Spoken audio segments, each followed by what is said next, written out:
I like to work here. I like to walk. It wakes me up, Paris. Just a few blocks of walking can happen many things, and I like to observe these things and to enjoy them.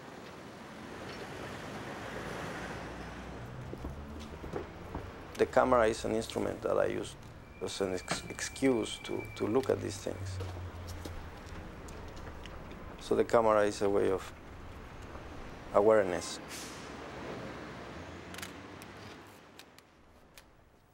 Even when I was a kid, I remember the streets when that I walked in Mexico, going from my house to school. I can remember all the puddles in between and all the accidents in the sidewalk. I always like this, to look at this.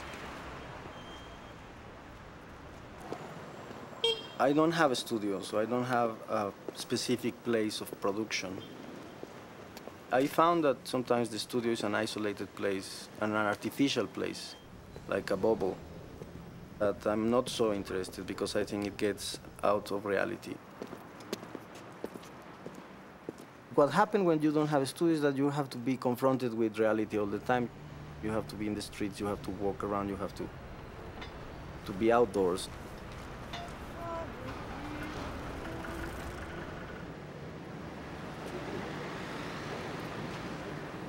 I try to be intimate with everything I can. To be intimate, you have to open yourself, and you have to trust what is around you. And then you generate new signs of intimacy with these things. And then all the other people can have that same relationship with the world.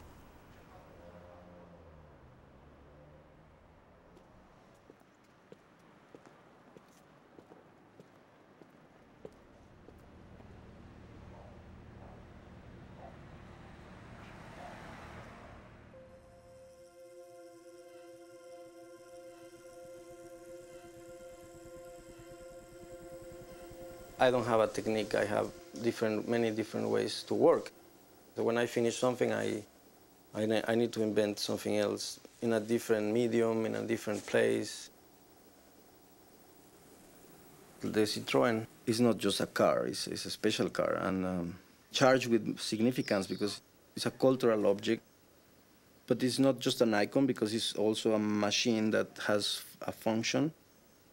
And to remake it on its own logic, you are at the same time analyzing this icon that it becomes something active again. I mean, I did it with one assistant, cutting it together. We worked for a month in a garage. It was quite an intimate work. It was very nice. It was a lot of work. I extracted the center and put it back together. On one side and laterally, you see it like a normal car. When you walk around, you have the perspective distorted.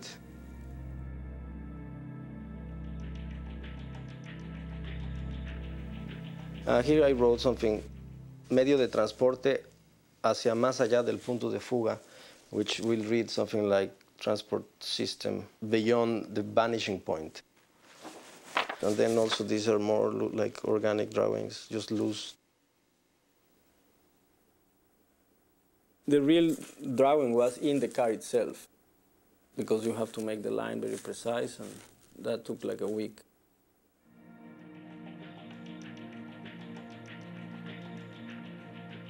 You can keep cutting it. You can do another cut, and another cut, and another cut, until infinite. You will never finish.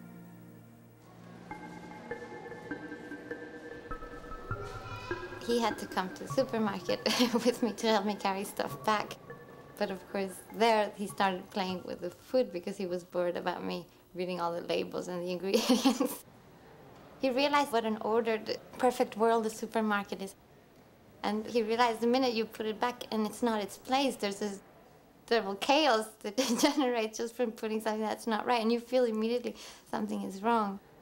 So then he brought the potatoes with the notebooks, and then he put the cat food with the watermelons. It's actually all very banal with him. There's little mystery. It's all very basic. It's just this incredible curiosity about things that you take for granted that suddenly, he gets fascinated with.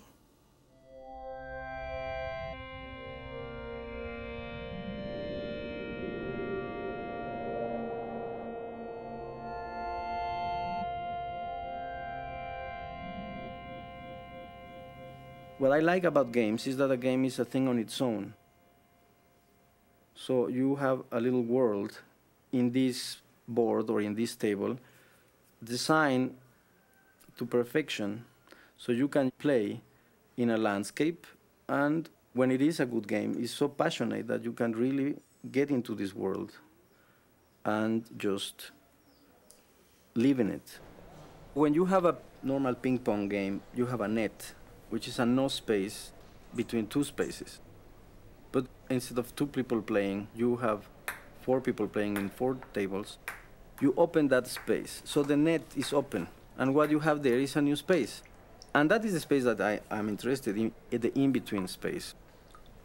Because it's a new space, I could do anything I wanted. I decided to make a pond. I will say it's just an arbitrary decision. But then if you want to connect that with the pond in Indian culture and related with the lotus flower and the beginning of the universe and the pond as the center of the universe, you can. One day I saw the Foucault pendulum. And as you know, is the way that was proved that the Earth moves. Because you have this pendulum hanging from very high, which is constantly moving, because the Earth is rotating. Then I decided, what happened if one of the balls in the billiard is a pendulum? And then also, instead of having a rectangular table, I decided to have an elliptical table or an oval table. So then we will play more closer to the laws of the universe. In billiards, because it's rectangular, you can calculate how the ball is going to bounce. But in this case, when the ball starts to touch this oval, it just starts to bounce around and around and then just get lost totally. Anyway, it's a totally different game. And it's more complex in many ways. It's also much more boring than a normal billiard game. But and also I didn't put any rules except the basic rules of hitting two balls with your own ball. And people play it. I play it sometimes. And the rules, they have to be invented.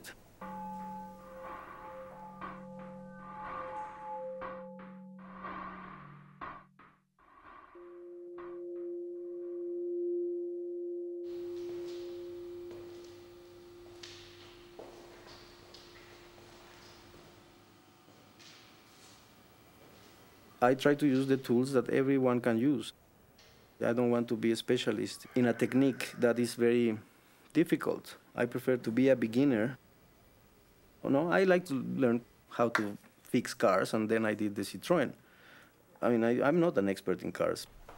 Even I think sometimes when I do like ceramic, it's like a hobby for me. I think it's more like, well, yeah, I like ceramics, it's nice, I want to learn a little bit. It's exactly what you define a hobby.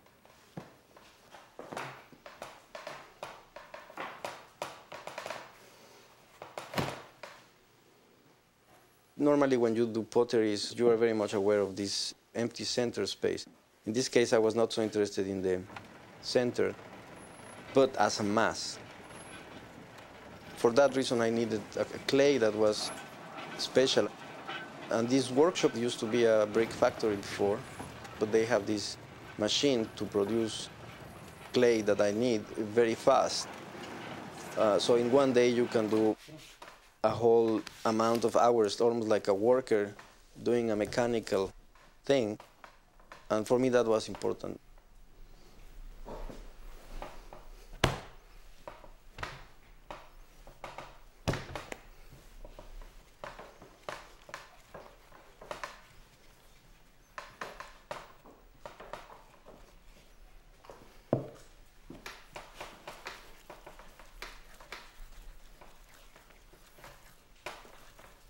The thinking process is related with the body in many ways.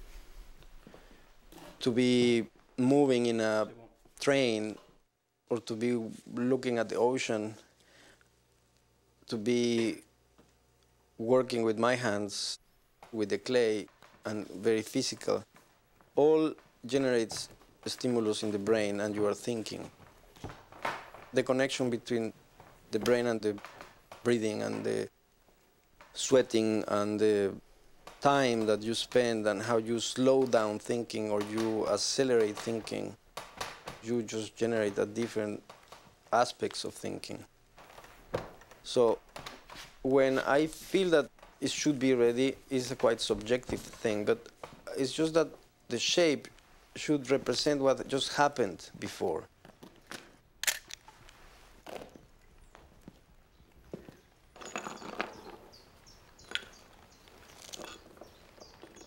The pot is a very complex instrument in human history. Can be related with Mexico if you want, but I think it can be related with Greece, it can be related with everybody in the world, because pottery is just part of our history.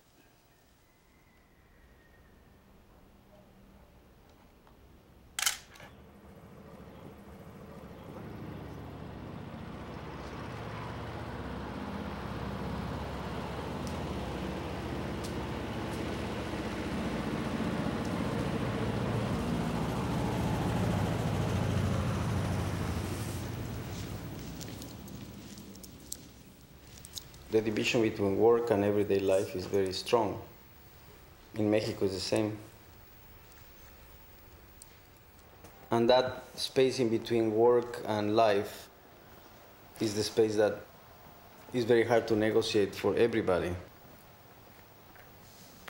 Leisure time, or pleasure time, or knowledge time, or research time, or that space that is left over, because the important thing is to work and then to sustain your life or something. But then all the spaces in between are a bit lost. So every citizen has to fight for those spaces.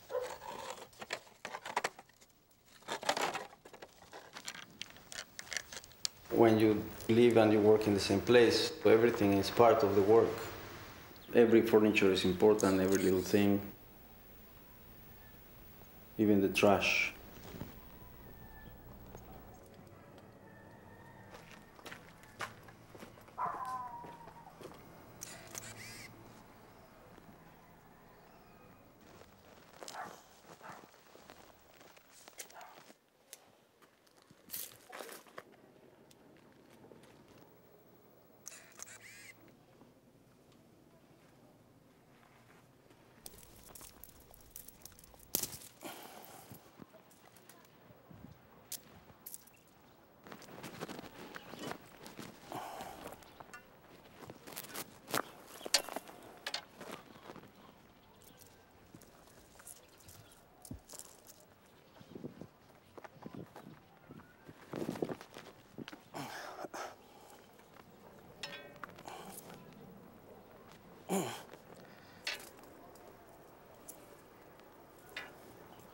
The contradiction that I have is that when I say I don't want to produce things, but at the same time there is this necessity of producing signs of communication, a kind of mirror of what I'm doing. And maybe it's an obsession of building bridges of communication with other people.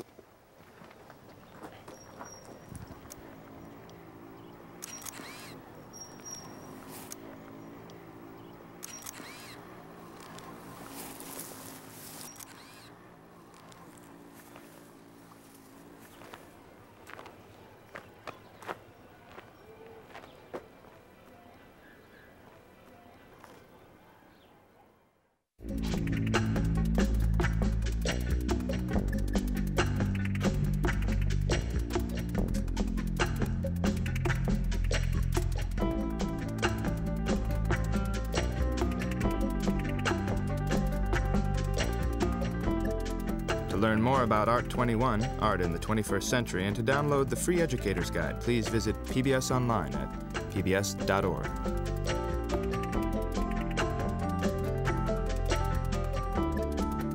Art 21, Art in the 21st Century is available on videocassette or DVD. The companion book to the series is also available.